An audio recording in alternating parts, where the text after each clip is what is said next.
What's up, guys? Today I'm going to do market breakdown on market recap on yesterday's trades.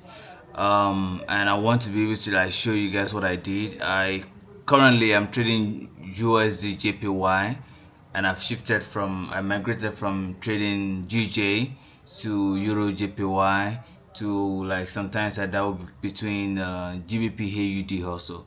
But right now I think I'm just gonna trade USD JPY.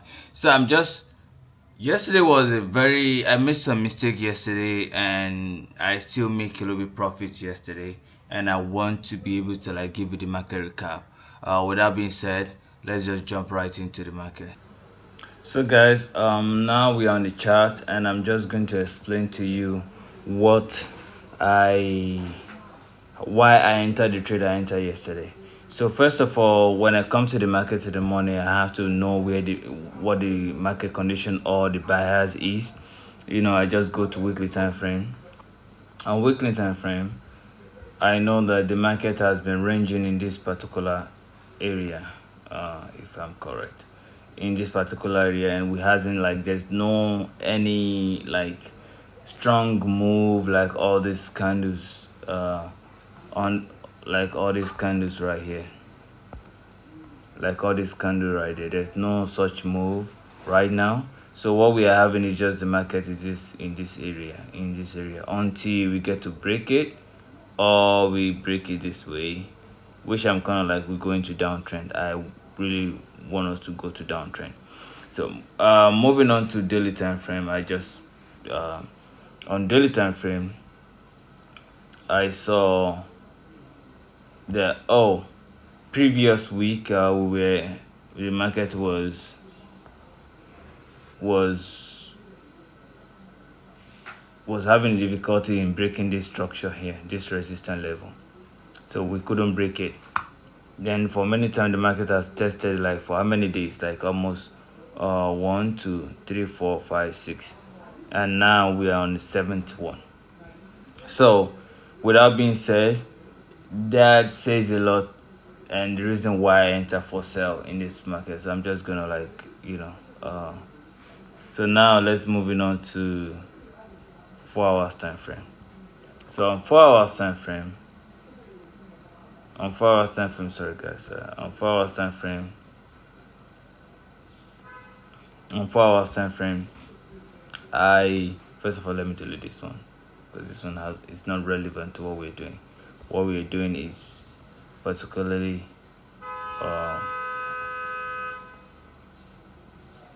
it's here, right here. It's right here. What we are doing is right here. You can see the London open and the London close. So anyway, looking at what the looking at what the 4 hours time frame is saying right here, we have it retest a very we have previously we have this resistance, and we turning it support, and again we broke it again, so now it's turning another support again. Now it turning a new it turned resistance, then it turning resistance. So what I saw was, I saw this weekend when I woke up in London session. Hold on guys, I saw it in London session this weekend right here.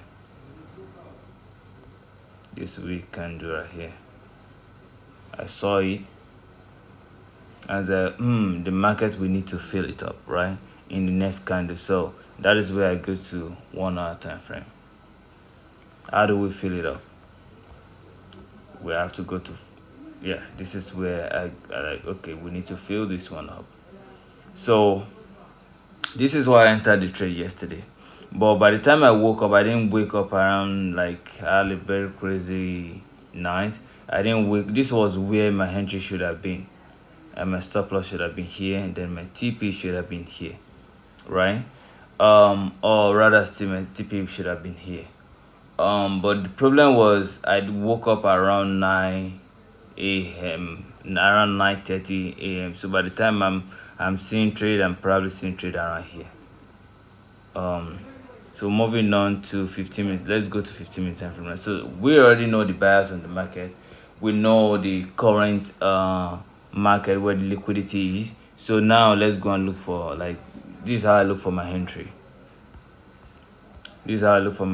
So like I said earlier, that I woke up around 9 my time, so which is around this area.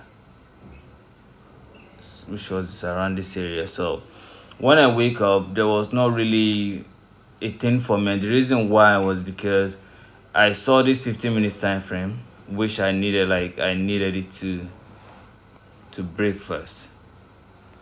I saw this 15-minute time frame here, which is also correlating with so many things, so many support on a smaller time frame. So we can see we have this when the market was printing lower high.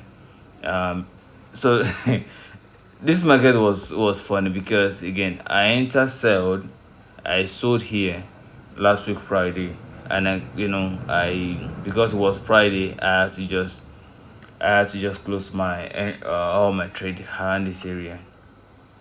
But with that being said, seeing that it's happening again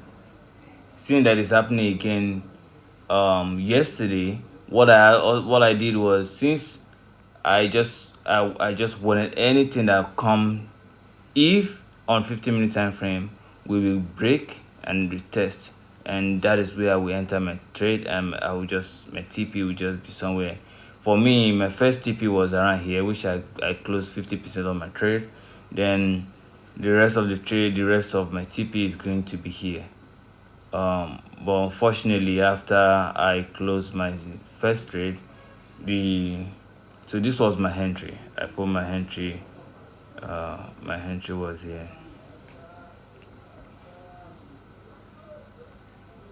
My entry was, and I was on 20 pips. Then this is my first TP, at least almost 1 to 3. Then my second TP was this. But unfortunately, it just got to my first TP. Then it took me out on break even. Not on break even, I was on loss. I don't like to move my. You will have just retest this area and come down. But the market took me out, and there's nothing I could do about it. So this was how I was able to enter my trade yesterday. And should I say what rate will I give my trade yesterday? I will give it 70. I will give it 70. Because if I will have, assuming I wake up, my trade will have been from here, right? So I will have had more. See, I will have covered more of my entry. When it got here, I will have 1 to 3, or 1 to 4, close to 1 to 4. Yeah, 1 to 4. By this time I'm done. I will be done for the day. I wouldn't chase anything. I'll probably be done for the day because of this structure right here. I'll be done because of this structure. I'll be done because of this. I'll be done. But anyway, trading is just reactive. It's not predictive. You cannot predict trading. You can only react to whatever is giving you and whatever is happening in the market. So again, we are having a very interesting move right now. Whether we should be buying or selling, that will be it for tomorrow video. With that being said, I hope you enjoy this breakdown, and you can subscribe and you can just watch more of it tomorrow. Peace out.